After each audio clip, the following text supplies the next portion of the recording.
Si je veux tenir les 10 000 km, il faut que je fasse attention au poids du vélo. Parce que moi, je pars pas vraiment léger. Et je sais déjà qu'à nous deux, on dépassera les 100 kg. Cette aventure devait être légère, minimaliste et fluide. Mais finalement, je dois bivouaquer et affronter le froid du Nord. Donc prévoir l'imprévisible. Chaque objet que j'emmène ajoute du poids. Mais c'est aussi souvent une sécurité. Au total, ça fait environ 2,6 kg pour dormir sans trop subir le froid. Finalement, avant le départ, le poids n'est pas vraiment le problème. C'est surtout le volume qu'il faut réussir à caser sur le vélo. Et quand on parle de volume, celui du sac de couchage sans compression est assez impressionnant. J'avais en tête de partir avec ma sacoche taille fine.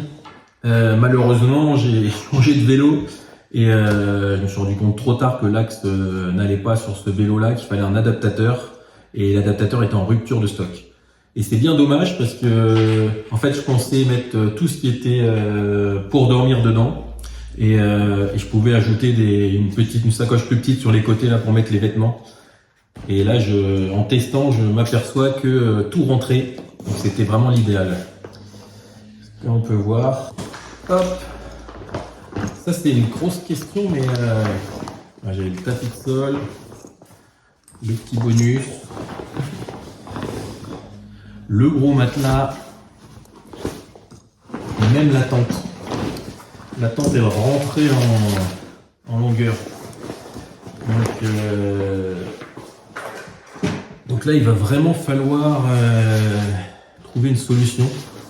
Ça, je m'étais posé la question de l'accrocher au niveau du cintre, mais bon, j'ai peur que ça ballotte un petit peu trop. D'ailleurs, j'avais acheté en prévention, je vais peut-être les utiliser, j'avais acheté des petits sangles.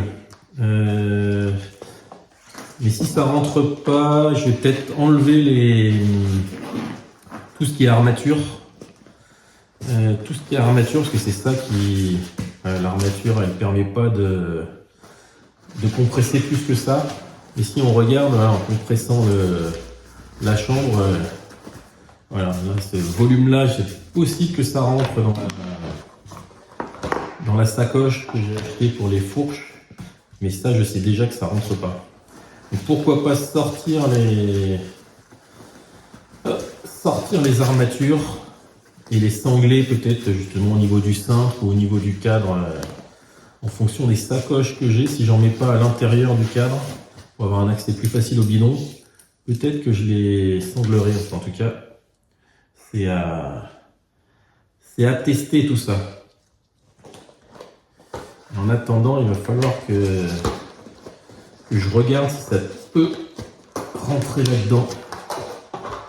Tout le reste, ça va déterminer beaucoup de choses. Alors, comme vous voyez, je n'ai pas eu le temps encore j'ai pas pris le temps encore de les monter. Ouais, c'est peut-être lui qui va être le plus difficile. À rentrer. Je pensais que lui c'était bon.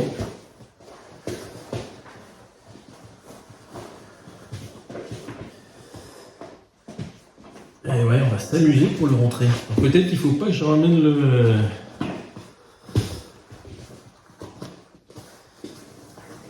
peut-être que je lui laisse plus d'espace et je ramène pas le truc de compression. Il faut que je vois, mais j'ai encore des solutions. Là, je pars demain. Il me reste pas longtemps pour en trouver.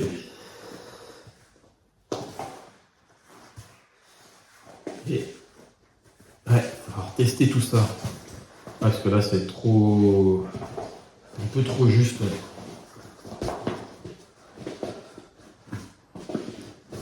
Je pense que ça pourrait rentrer, mais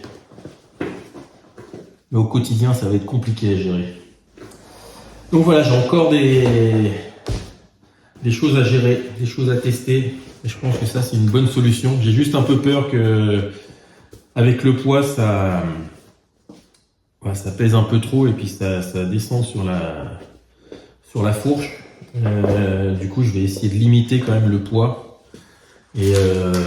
Et dans mon idée, je revérifie les poids, mais si je pouvais mettre la toile du coup d'un côté de la fourche et le duvet de l'autre, et voir avec le tapis de sol, voir si le tapis de sol plus la chambre, ça fait le poids du duvet, mettre ça de chaque côté. Et voilà, comme ça j'aurai tout ce qui est pour dormir sur l'avant du vélo.